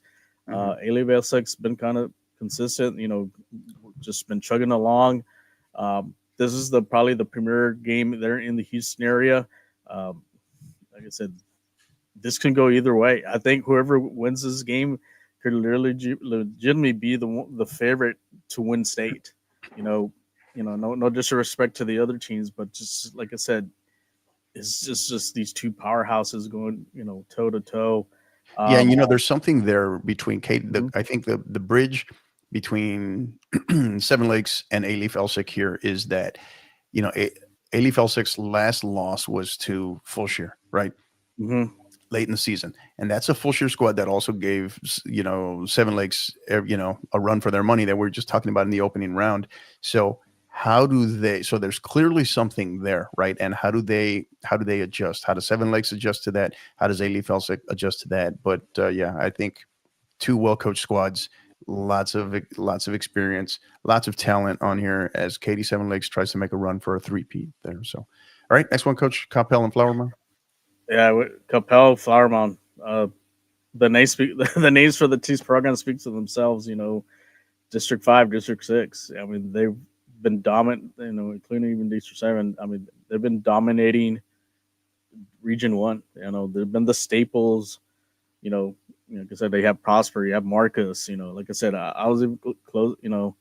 It's just this is going to be a heck of a game. Flower Mound's peaking at the right time. I think that win over Allen, they made a statement. They said, "Hey, we're for real. If we can take them down, do not take us lightly." But I know this Coppell squad will be prepared. I could see, like I mentioned, this game could go overtime, maybe in PKs. It's going to be a toe-to-toe game, and I can only imagine when when them playing whoever comes out in Region 2. Good luck, because you're gonna. Whether it's Coppell, Flower Mound, good luck, because you're going to have your hands full for the state semifinal. Yeah, and this girls' Region 1 regional final, Coppell and Flower Mound, you already know it's going to be a nail biter, right? What will be the separator? What will be the difference? Have a feeling it's going to be late. Traditionally speaking, there's always some late drama when these two meet. So very excited and very happy to see Coppell coming back, kind of returning to the form of old as well. And yeah, I think high drama in Coppell versus Flower Mound for sure. All right, we move on. So 6A regional finals, Division 2, our boys Region 1, Dallas Jesuit versus South Lake Carroll. And then that is, again, boys Region 1. And our other match we want to highlight here in D2 and 6A D2 will be the girls Region 4, Vandergrift versus Westwood. So that another Dallas showdown between two great programs, between Carroll and Jesuit. I think this is going to be a very close game. I mean, it could be a 1-0 game. Like I said, they may take one mistake to help you find a way to win. But what can you say about Dallas Jesuit? They've had a great season. They're always expected to probably to go this far. Contending for regional semifinals, finals, even into state. Carroll, I know the girls have been kind of gotten more of the attention the last few years, but now the boys have an opportunity to kind of submit something for their legacy here and get back into to the state round. So like I said, they have their hands full in this for this game, and like I said, it's going to be a tight one, and like I said, it's looking forward to see how this game turns out. And then I think, and you hit the nail on the head with the Dallas Jesuit, and then, but yeah, South Lake Carroll boys, right? The girls getting all the attention, all the talk, and here they are just plugging away, right? Coach Badilla and what he's got them, just putting in that work behind the scenes, kind of quiet and just getting it done. Here they are in the regional final for Region 1. That should be a great matchup. And then we look over to our girls Region 4, Vandergrift versus Westwood. Tell us a little bit about this one, Coach. So this is two teams from the same district. They're going to go. Correct. This is the trilogy here. For the third time. Westwood has won the first two, but they've been tight. They've been close. Can Vandergrift? Yeah. Can Vandergrift? Kind of deliver and some little a nice little slice of revenge on Westwood this year. What is the old adage, right? What is the old cliche, the old adage, the old saying that it's hard to beat a team, 3 times in a season? These two know each other extremely well, both well coached. As you know, I've been huge on Westwood all year, right? I've been very big on them. And Vandergrift, it seems a little odd to say this when it comes to Vandergrift, but they're kind of one of our ones that they've come of age in terms of they've established themselves as kind of one of our 6A Cinderellas, if you will, right? Not as much was maybe thought of or expected of them this year, and yet here they are in a regional final. Again, pedigree, tradition, right? Experience of players from years past, maybe, or that legacy of, hey, we expect to be here, we expect to win. I think it's going to be a great matchup. Yeah, this game's going to be in Pflugerville at the field. With the PF with nice complex. I've been there a few times. It's a very nice stadium. But like I said, you mentioned before, these two teams know each other. And like I said, the last few years they've had some battles, and it's going to be a great showdown. And like I said, Westwood probably is the favorite, but don't count out Vandergrift. Like I said, if they can get it going, fix what hasn't worked the last couple of times, I would not be surprised if Vandergrift can get a win and go on to the state semifinal. Yeah, and a big shout out as well. Westwood had a regional semifinal match at home recently. I think who was that against New Braunfels Canyon, right? And it was definitely a great atmosphere. So when you have more of these home games, that's kind of a little bit of what you see too. So always great to see in the Texas high school soccer setting when you get to see those. So big shout out to their fans, their supporters as well. All right, that takes us through 4A, 5A, and 6A, our matches that we wanted to highlight. Now we have our special ones, our extra. We had no more room for these, so we wanted to highlight them somehow, right? So these are our extra spicy specials, as we dub them. So we're going to go through we're going to go through each of these one at a time, starting with girls 5A Region 4, Leander Rouse versus Smithson Valley. Coach. So just kind of the flip side, you had Piper versus Cedar Park for Region 2, but here for Division 2 for Region 4, but here 5A Region 4 Division 1, you have Leander Rouse versus Smithson Valley. What are you going to say about Leander Rouse? Like I said, they won the region last year. It went deep. Just fell a little short in state. They're looking to defend their title again, but they have a tough opponent with Swinson Valley. Swinson Valley with Coach Higgins had a great season in that group of death. But like I said, District 25, 5A, and 26, 6A, they've been at it this year. Like I said, they've been toe to toe. Last year, 25 got the best of 26. Is this year that 26 kind of returns a favor for them? Right. So it's like I said, it's going to be very great. It's going to be a great game. Swinson Valley has to get have a great start, set the tone, get some goals early on, and like I said, kind of be able to kind of hold on there and try to see if they can finally knock, get some revenge from last year losing in the first round to a 5A team and get to state. These are all Division I matches here that we're covering these last three. But yeah, Rouse, right? It does seem like today it has just been a lot of all roads lead through Leander Rouse, right, in this region. And Smithson Valley, Coach Atkins, extremely well coached. You talk about culture, you talk about tradition, and they're just in a year where they were going into a brutal district, first year in a new district, and not a lot was certain as to what it would look like and who would emerge. Here they are right back in a regional final. So I think, great matchup here.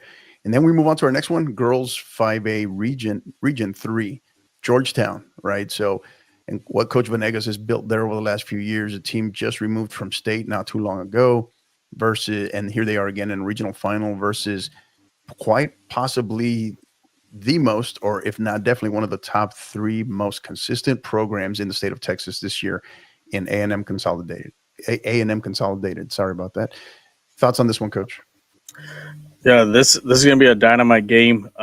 What can you say about Georgetown? Like I said, when we saw Georgetown play their first round matchup, it was against Austin Anderson. We didn't know, we thought maybe this is Anderson's year to kind of, beat them and take the next step and go deep. But kudos to Georgetown. They found a way to win, and a convincing win too. And look at the run they're at, and now they're back at the regional final. But they have a tall task against A&M Consolidated, who I've had in the top 5 from our RPIs this year, and they're looking to win this region. They've come a little short a few times, but I think this is probably their best shot, to get to this, to get to the Final Four. So I'm not too sure where this game is going to be played at, but like I said, this is going to be a very probably one of the best games for Region 3. So if you're out in that area, without a doubt. Yeah, oh my God, I think you could very easily see 2, if not 3 of these going at a minimum to extra time, to overtime. Just great matchups here. And then our last match that we will discuss here as part of our extra spicy specials group here in girls 6A region 4, Lake Travis, the Austin Lake Travis, the Fighting Will Maloney's versus just another power in Round Rock that has just looked every bit as just on a mission this year. And I got to tell you, this is a match that would definitely be worth all 3 of these, but particularly this one, worth the price of admission. Thoughts on Lake Travis and Round Rock, Coach? Yeah, Lake Travis, another great season for them. Coach Maloney, hats off to him. He's done a phenomenal job with the ladies, and they're back at it again here at the regional final. But they have a really tough test against a Round Rock team that's been very consistent all year long, and they've really flexed their muscle. And and like I said, in the past, Round Rock's had some excellent teams, and this is just another good one. They don't rebuild, they reload, and these are kind of like I said, these are 2 of the staple programs as far as some other ones here for 6A in the Austin area. So, and some of these players are probably even very familiar because they may even play in the same club teams too. So, right. It's like I said, it's going to be a heck of a game, and I think winning this game is going to have some great momentum going into the next round, to the state semifinal, where they face in Region 3, which we're not sure who they'll be at, but it's going to be, like I said, one heck of a game. Yeah, yeah, excited all of these matchups. Of course, too many for us to highlight, but we wanted to at least put the spotlight on some of these. But that does it. Wow, just I don't know. I think so much that we can discuss there. But stay tuned. Obviously, get out there this week. Uh, Regional finals, get out there. If you can make it out there, go out there, make it a point to get out there and support. And as Harry likes to say, if you go to a match, support the booster clubs and buy something from concession stands. That always helps out for sure. That is going to do it. Episode 9 in the books, Coach. Great stuff. Special thanks to, of course, Coach Dickinson and Coach Moreno, both of Prosper and Mesquite Poteet, respectively. Big thank you to them, and want to wish their programs the best of luck as they prepare for their upcoming matches in their regional finals this week. It's time, man. It's time to get out of here. Ready to go. As we transition here for our stoppage time, or I guess anything before stoppage time. I know we discussed a lot, but when we over some of the stuff that both Coach Dickinson and Coach Moreno had to share, any additional stuff, any additional takeaways from what they shared?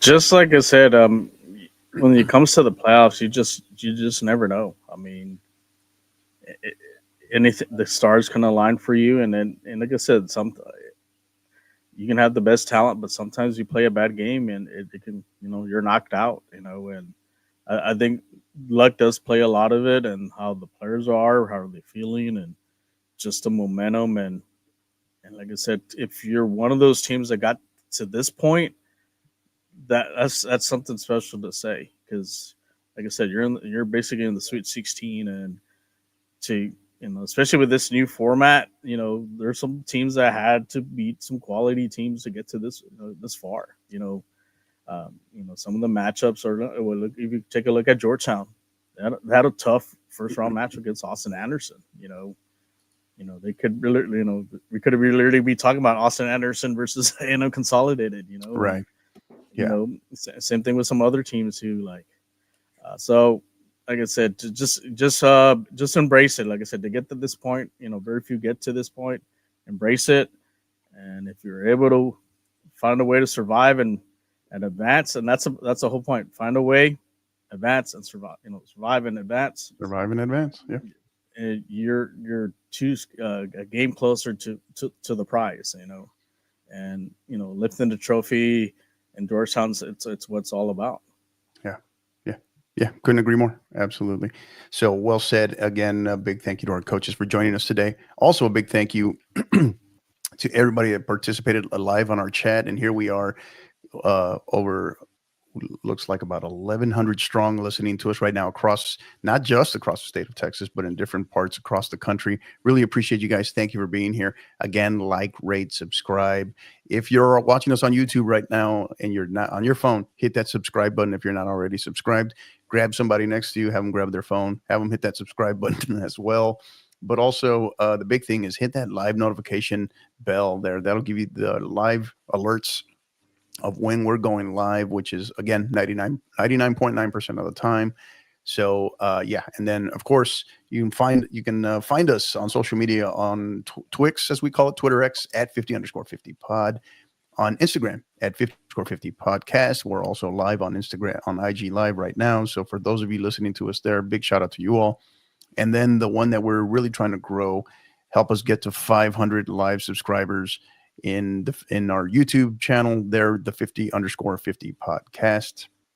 And give us some reviews. Give us, that always helps with the algorithm. That always helps us get seen more. So, and then if you're an traditional audio podcast guy, you can find whatever your podcast platform of choice is, go on there as well. If you're not subscribed to us, and make sure you're subscribed to us, and you won't miss an episode as well. And give us reviews on there as well, 5 stars, 4 stars, whatever. If you think we need to work on something, give us a review. Either way, if you like what you hear, give us a review. We always appreciate that. Either way, that helps us. So thank you to everybody. Rafa, stoppage time. Final thoughts. Anything else? Just looking forward to, like I said, I hope I have an opportunity for Tuesday.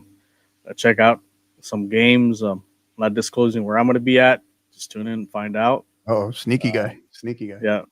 I don't want to get copied or anything like that, but or being stalked or whatever. Stocked. But like, yeah, you never you never know over these times Just San now. Antonio FC stalking you, man. That's about it. Yeah, that's yeah. When you come into those videos, yeah, you get to they tend to get to notice you. So Yeah. So I like to have my little privacy here or there, There but you I'm go. looking, like I said, I'm looking forward here to some games here in the area, and then hopefully, like I said, I'll be able to kind of go out to a couple of the maybe state semifinals. Hopefully, there's some within, close by that they can kind of take a little road trip to go check those games out. I think the weather should be fine this early part of the week. I think towards the end of the week, I think they're expecting some rain, so hopefully it doesn't affect too much. But hopefully we don't have the same situation like we had this past week. But also send out prayers, like I said, to all the people there at RGV. From what happened with the storms and the flooding.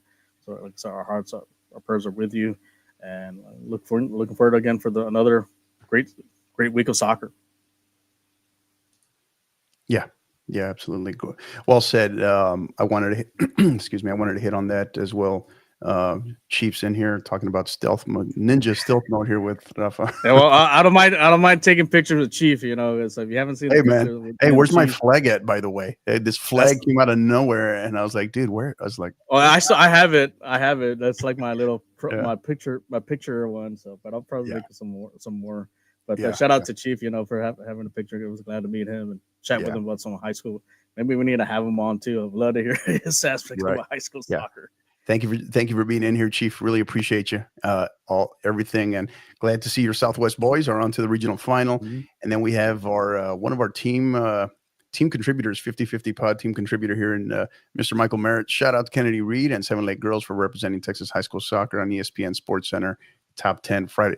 That was a great goal, but that was a different kind of goal. But that was probably the second best goal I saw this weekend, because old girl at Aubrey, I can't think of her name off the top of my head right now, but oh my God, did she deliver a rocket, right? What was that? I think about 35 yards out. But congratulations to our, I'll have to give her the proper shout out again on the air later, but that, to me right now, that might be our goal of the year. But yeah, definitely agree with a pressure-filled goal with about 1 minute and 45 seconds left. Kennedy Reed of Seven Lakes delivering that over Ridge Point. What a tremendous match. And if you saw that, or you have a chance and you can go back, it was a very awkward ending to that match as well. So kind of an entertaining, unfortunate of course, but entertaining if you were listening to the call, because it was a little bit awkward just how it all transpired in terms of how the official handled that. But nevertheless, big kudos to Katie Seven Lakes as they move on. They're obviously they're boys who we discussed, but they're girls as well, moving on to the regional final. My final thoughts. Excuse me. My final thoughts. A couple of things. First and foremost, just wanted to share a big shout out to my girls squad who bowed out in the area round to an incredible Cedar Park squad. So no shame in saying that you bowed out to a tremendous opponent, a worthy quality opponent. So shout out to them, to Cedar Park and their coach, their program, their squad. They were definitely class along the way. But very proud of my girls in the season that we had, all that we kind of pushed through, overcame in moments. Very proud of them. A great 2024-2025 season. Very happy for them. As you said, kind of prayers, condolences, everything. We're with you. We're thinking about you, the RGV, Harlingen, that area. Hopefully things return to somewhat a little bit closer to normal over the next couple of days. But we are sorry to hear or see what you all are going through. And then state, a couple of things, something to keep in mind is, we start to transition here with these regional finals into the state semifinals. So venues, everything, people traveling to a regional final, state semifinals over the next week. Excuse me. Be safe, be smart on the road, travel. Weather does appear to be fine for the most part, I think. I know there's parts of, I think, Northeast Texas that could be affected early this week with weather, even today. But weather does appear to be generally okay for most of the state through Tuesday, later in the week. It's Texas, so give it a few minutes; it'll change. But hopefully, whether or not, just be smart traveling to, but get out there and try to support these games, because these are great games that are all over the place, right? We've talked about how sometimes the regional tournaments seemed a bit unfair because they were in certain locations or they were isolated. Now you have your pick to go to so many more across the state. So good or bad, be careful what you wish for, but get out there and support for sure. And be on the lookout. We have some news coming down as it relates to us, the 50/50 podcast, Inside Texas High School Soccer, and the upcoming state championships in Georgetown in the coming days. So excited to be able to deliver some news. Still finalizing a few things, but if all goes well, don't want to jump the gun just yet, but if all goes well, we'll have some great news to deliver to you guys regarding the state championships in Georgetown in the coming days. So, all right, we do have one more in here, Coach. So Jeremy Barnett in here. This is another match that we just wanted to talk about that we just didn't have enough time for. But yes, we will give them time right here, right now. Midlothian, Red Oak coming off of a tremendous victory. Thoughts, Coach?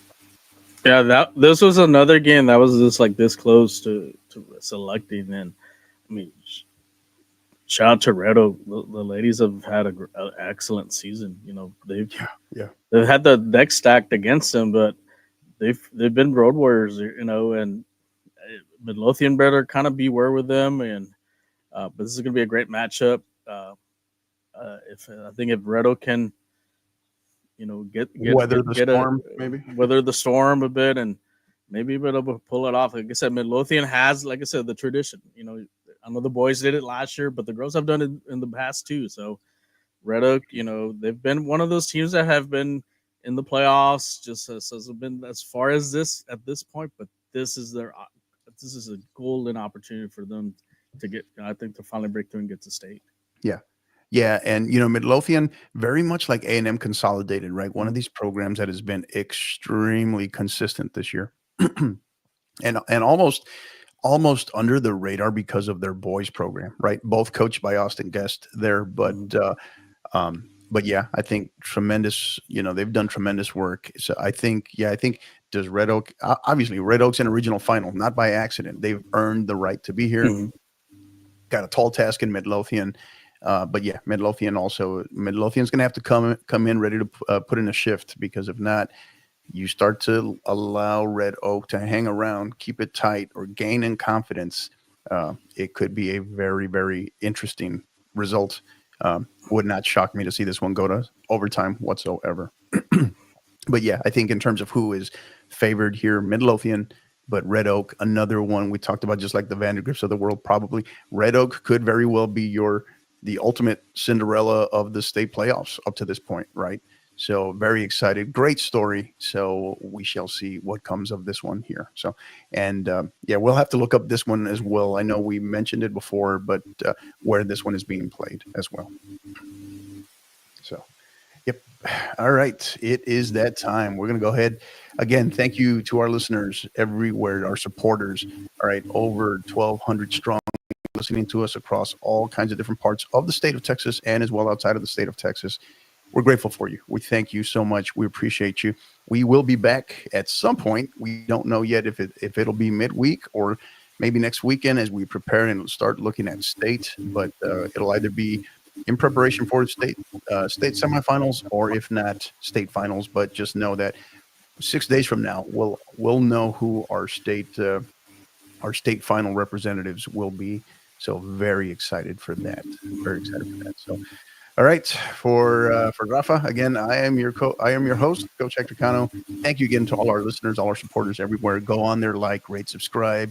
Make sure you subscribe to our YouTube channel. And until the next time, you know what to do. Keep downloading and keep listening. You've been listening to the 50/50 Podcast, powered by the 50/50 Podcast Network. Help us continue to grow by liking, rating, and subscribing on all major podcast platforms. And don't forget to follow us on X at 50_50pod, on Instagram at 50_50 podcast, as well as on YouTube at the 50_50 podcast. Until the next time,